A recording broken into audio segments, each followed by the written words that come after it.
Hello everyone. Institute of mathematical analysis में आप सभी का स्वागत है। आज के इस लेक्चर में हम मैट्रिक स्पेसेस के बारे में डिस्कस करेंगे। तो बेसिकली मैट्रिक स्पेस का कंसेप्ट क्या है, उसे इंट्रोड्यूस कब किया गया, उसे इंट्रोड्यूस किसने किया और मैट्रिक स्पेस की डेफिनेशन होती क्या है, इन सब चीज़ों पे आज हम विस्तार पूर्वक चर्चा करेंगे। लेकिन इससे पहले मैं लेक्चर स्टार्ट करूँ, अगर आप इस चैनल पर नए हैं तो इस चैनल को सब्सक्राइब जरूर कर दीजिए और इस वीडियो को ज़्यादा से ज़्यादा शेयर कीजिए। तो बिना टाइम वेस्ट किए स्टार्ट करते हैं मैट्रिक स्पेस। मैट्रिक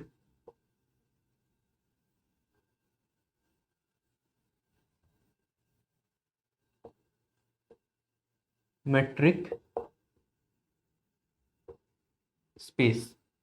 तो बेसिकली मैट्रिक स्पेस का कंसेप्ट 1906 में दिया गया, 1906 में। और किसने दिया? एम फ्रेचेट ने। एम फ्रेचेट एक मैथमेटिशियन है और उन्होंने मैट्रिक स्पेस का कंसेप्ट दिया और साथ ही साथ कुछ मैथमेटिशियन ने इस कंसेप्ट को आगे बढ़ाया, जैसे हाउसडॉर्फ, जॉर्ज कैंटर,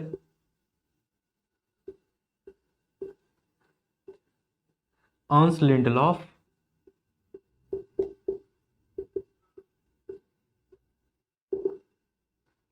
और यूरिसन, और साथ ही और भी मैथमेटिशियन ने इस कंसेप्ट को आगे बढ़ाया। तो सबसे पहले हम ये जानते हैं कि मैट्रिक स्पेस का मतलब क्या होता है। देखिए, मैट्रिक स्पेस दो वर्ड से मिलकर बना हुआ है, पहला है मैट्रिक और दूसरा स्पेस। मैट्रिक का क्या मतलब होता है? मैट्रिक का मतलब होता है डिस्टेंस। मैट्रिक का मतलब डिस्टेंस होता है। और स्पेस का क्या मतलब होता है? Set endowed with a structure. तो स्पेस का मतलब ये है set endowed with a structure.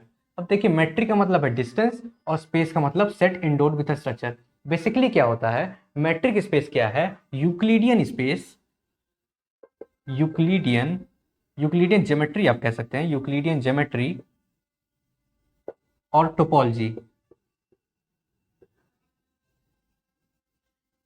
Euclidean geometry और टोपोलॉजी के बीच का ब्रिज है। यानी ये मैट्रिक स्पेस यूक्लिडियन ज्योमेट्री और टोपोलॉजी को कनेक्ट करता है। तो बिना मैट्रिक स्पेस जाने आप ना ही टोपोलॉजी समझ सकते हैं और ना ही हायर स्पेसेस को समझ सकते हैं। तो ये चीज़ें मैट्रिक स्पेस को कुछ ज़्यादा ही इंपॉर्टेंट बना देती है।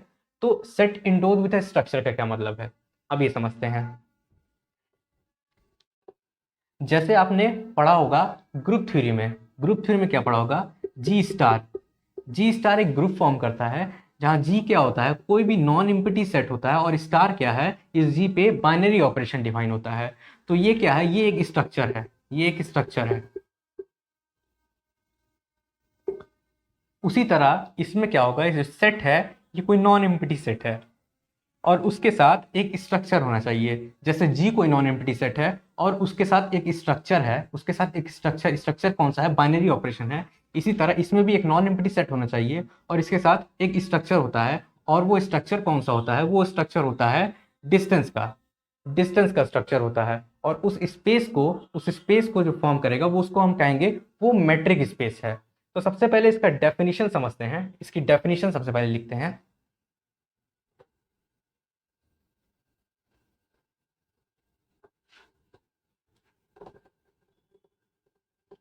डेफिनेशन लिखने से पहले आप लोग को मैं कार्टेशियन प्रोडक्ट के बारे में बता दूं। Cartesian product, Cartesian product Cartesian product क्या होता है कि अगर हम ए और बी दो नॉन एम्प्टी सेट लेते हैं, ए भी नॉन एम्प्टी है और बी भी नॉन एम्प्टी है, तो ए कार्टेशियन प्रोडक्ट बी ये किस तरह से डिफाइन होगा? ये इस तरह से डिफाइन होगा, A B such that A belongs to A and B belongs to B. ये इस तरह से डिफाइन होगा। पहला वाला एलिमेंट जो है वो पहले से लिया जाएगा और दूसरा वाला एलिमेंट दूसरे से लिया जाएगा। तो ये है कार्टेशियन प्रोडक्ट। इसीलिए यहाँ पे नॉट इक्वल टू 5 लिया गया है, क्योंकि अगर एम्प्टी हो जाएगा तो हम एलिमेंट कैसे चूज करेंगे? तो अगर इसको नॉन एम्प्टी लेते हैं तो ज़रूर कोई ना कोई एलिमेंट तो होगा ही होगा। तो ए जो है वो ए का एलिमेंट होगा, बी जो है वो बी का एलिमेंट होगा। तो ये है कार्टेशियन प्रोडक्ट। और इसको अलग अलग ना लेके हम इसको एक ही ले सकते हैं, ए क्रॉस ए भी ले सकते हैं। तो ये किस टाइप का हो जाएगा, A comma B such that A B दोनों जो है वो ए से बिलोंग करे, पहला वाला भी ए से बिलोंग करे, दूसरा वाला भी ए से बिलोंग करे। तो इस तरह से हम इसको भी ले सकते हैं। तो ये बेसिकली कार्टेशियन प्रोडक्ट होता है। अब हम जानते हैं मैट्रिक स्पेस के बारे में।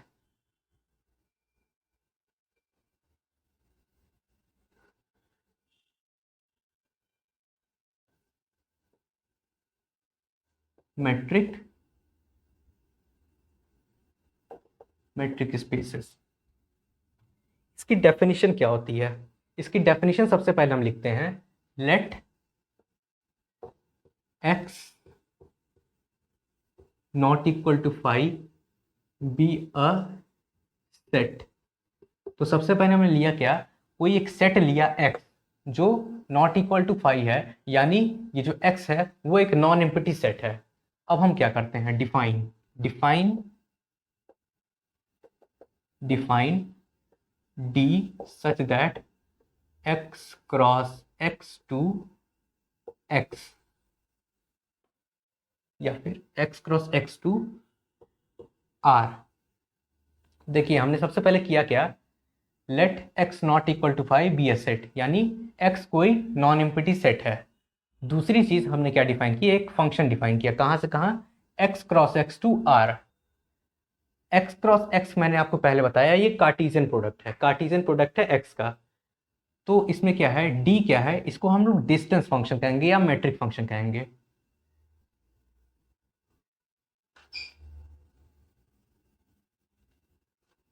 Be the metric function,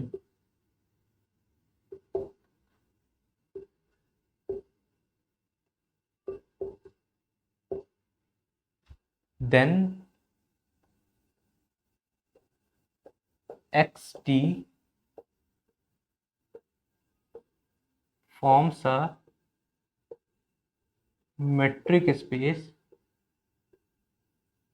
if it satisfies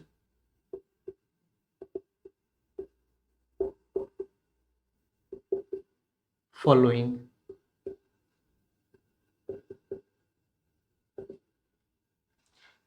तो देखिए हमने अभी तक किया क्या, x कोई नॉन एम्प्टी सेट लिया और d एक मैप डिफाइन किया, कहां से कहां, x क्रॉस x से r पे, और इसको हम क्या कह रहे हैं, मैट्रिक फंक्शन कह रहे हैं। मैट्रिक का मतलब मैंने आपको बताया था, इसका मतलब होता है डिस्टेंस, यानी ये d जो है वो डिस्टेंस फंक्शन है। और डिस्टेंस वो कैसे निकाल रहा है, देखिए कार्टेशियन प्रोडक्ट में क्या होता है, x क्रॉस x है, x क्रॉस x है, तो ये किस तरह से डिफाइन होगा, x1 x2 such that x1 x2 belongs to x। ये इस तरह से ही डिफाइन होगा, पहला वाला पहले सेट का एलिमेंट, दूसरा वाला दूसरे सेट का एलिमेंट, लेकिन ये दोनों सेट सेम है तो दोनों ही एलिमेंट x से बिलोंग करेंगे। तो बेसिकली ये डिस्टेंस फंक्शन करता क्या है, डिस्टेंस फंक्शन क्या है, ये x1 और x2 के बीच का डिस्टेंस निकालता है। अब x1 और x2 के बीच का डिस्टेंस जो भी आएगा वो एक रियल नंबर ही होगा, इसलिए d कहाँ से कहाँ मैपिंग है, x क्रॉस x से r पे, d जो है वो x क्रॉस x से r पे मैपिंग होगा, यानी इसका एक पॉइंट और इसका एक पॉइंट, इन दोनों के बीच का डिस्टेंस निकाल रहा है, और डिस्टेंस क्या होगा, रियल नंबर होगा, इसलिए ये r पे जा रहा है। तो बेसिकली ये एक मैट्रिक फंक्शन है, ये मैट्रिक फंक्शन है।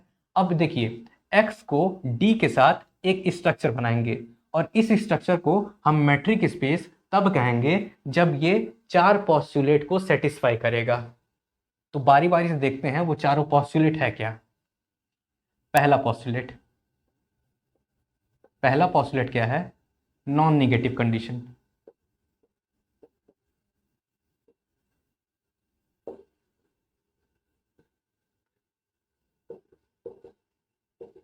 नॉन नेगेटिव कंडीशन क्या होता है, d of X Y is greater than 0 for all x, y belongs to x। देखिए नॉन नेगेटिव कंडीशन क्या होता है, d of X Y is greater than equal to 0 for every X Y belongs to x। देखिए d क्या है, distance function है, यानी दो पॉइंट के बीच का डिस्टेंस हमें कैलकुलेट करना है। ये पॉइंट मान लेते हैं x है, ये पॉइंट मान लेते हैं y है, इन दोनों पॉइंट के बीच का डिस्टेंस हमें कैलकुलेट करना है। तो जाहिर सी बात है डिस्टेंस या तो पॉजिटिव होगा, डिस्टेंस या तो पॉजिटिव होगा और कम से कम जीरो होगा। जैसे x अगर y पे कोइंसाइड कर जाए तो distance between x and y क्या होगा, जीरो हो जाएगा। और या तो distance between x and y positive होगा। डिस्टेंस कभी निगेटिव नहीं हो सकता है। जैसे हम ये नहीं कह सकते कि x और y के बीच का डिस्टेंस -2 है, ऐसा कभी सुनने में आया भी नहीं है और आएगा भी नहीं, क्योंकि डिस्टेंस हमेशा पॉजिटिव होता है। और इस वजह से dxy greater than equal to 0 for every xy belongs to x। तो ये है नॉन निगेटिव कंडीशन। तो पहला कंडीशन तो ऑब्वियसली डिस्टेंस का फंक्शन ही होता है कि दो पॉइंट के बीच का डिस्टेंस कभी निगेटिव नहीं होता, और निगेटिव ना होने के चलते क्या होता है, वो हमेशा ग्रेटर देन इक्वल टू 0 ही होता है। तो ये है नॉन निगेटिव कंडीशन, ये हमारा फर्स्ट कंडीशन है। सेकेंड कंडीशन क्या है? Second condition null condition.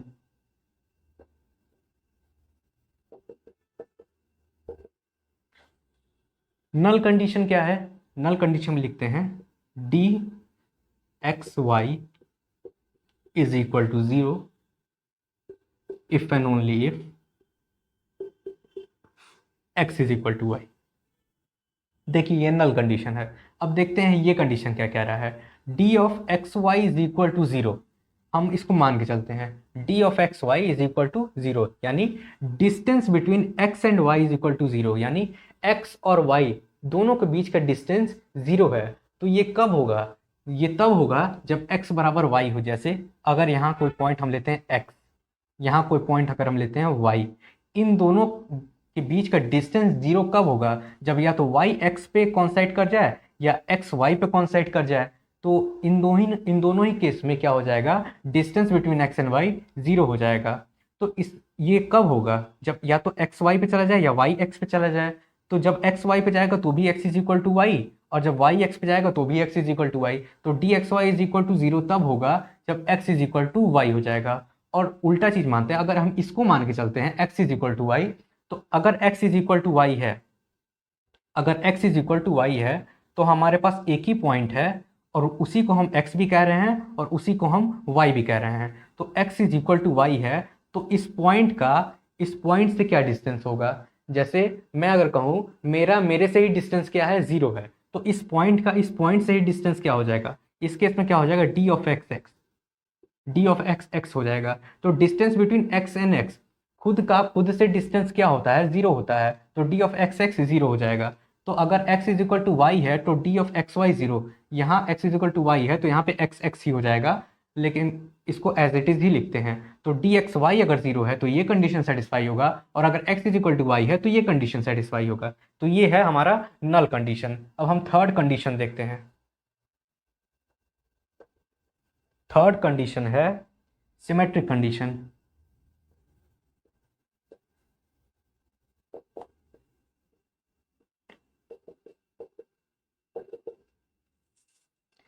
Symmetric condition क्या होता है? सिमेट्रिक कंडीशन का एक्सप्रेशन हम लिखते हैं जैसे D x Y is equal to D Y X for all X Y belongs to x.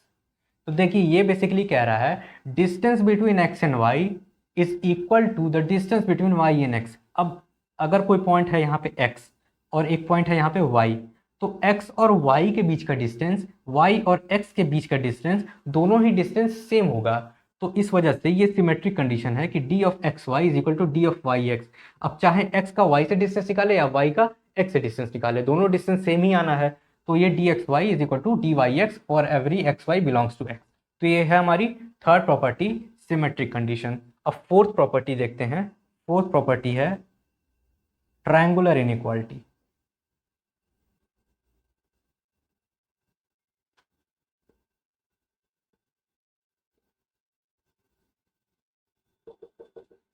Triangular inequality क्या है? D X Z is less than equal to D x Y plus D Y Z. तो ये है हमारा triangular inequality for every X Y Z belongs to X. तो ये हमारा triangular inequality है। ट्रायंगुलर इनइक्वालिटी क्या कहता है? D X Z is less than equal to D x Y and plus D Y X. तो बेसिकली डी एक्स जेड मान लेते हैं यहाँ कोई पॉइंट है एक्स और यहाँ कोई पॉइंट है जेड, तो डी एक्स जेड क्या होगा, distance between X and Z, ये हो जाएगा डी एक्स जेड। अब हम कर क्या रहे हैं, बीच में एक पॉइंट वाई इंक्लूड कर रहे हैं, तो ये क्या हो जाएगा D x Y plus D Y Z. मान लेते हैं वो पॉइंट यहाँ है कहीं, मान लेते हैं वो यहाँ है, तो ये क्या हो जाएगा, ये हो जाएगा डी एक्स वाई और ये क्या हो जाएगा डी वाई जेड।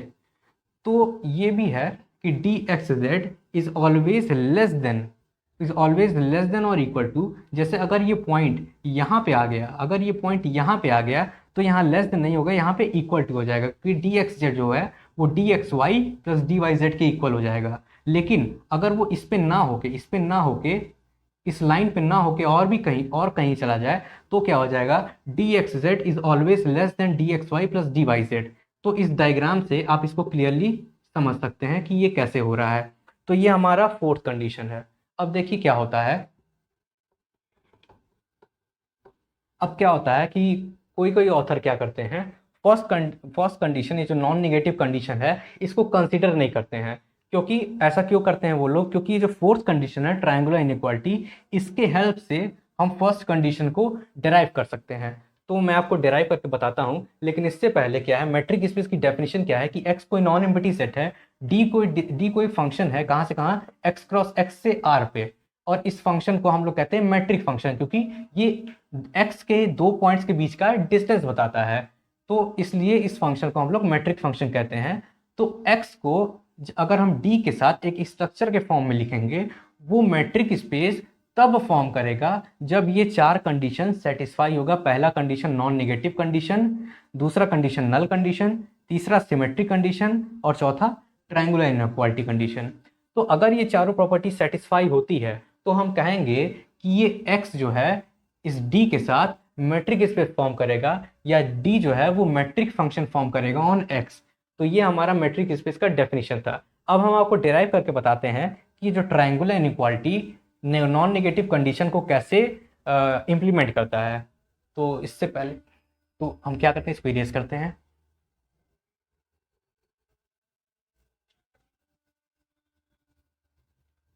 देखिए ट्रायंगुलर इनइक्वालिटी क्या था, ट्रायंगुलर इनइक्वालिटी ये था, D X Z is less than equal to D x Y plus D Y Z. अब इसमें हम सिंपली क्या करते हैं, z is equal to X कर देते हैं, z is equal to X कर देते हैं और फिर देखते हैं होता क्या है।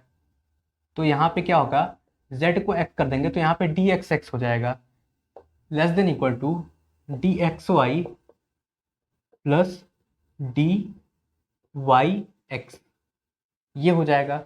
अब देखिए यहाँ पे क्या हो रहा है, distance between x and x, यहाँ x और x के बीच का डिस्टेंस हमेशा 0 होगा। और हम नल कंडीशन से ये देख भी सकते हैं कि अगर x is equal to Y हो जाए, यानी ये दोनों जो पॉइंट हैं, ये दोनों पॉइंट अगर सेम हो जाएं तो डिस्टेंस 0 हो जाता है।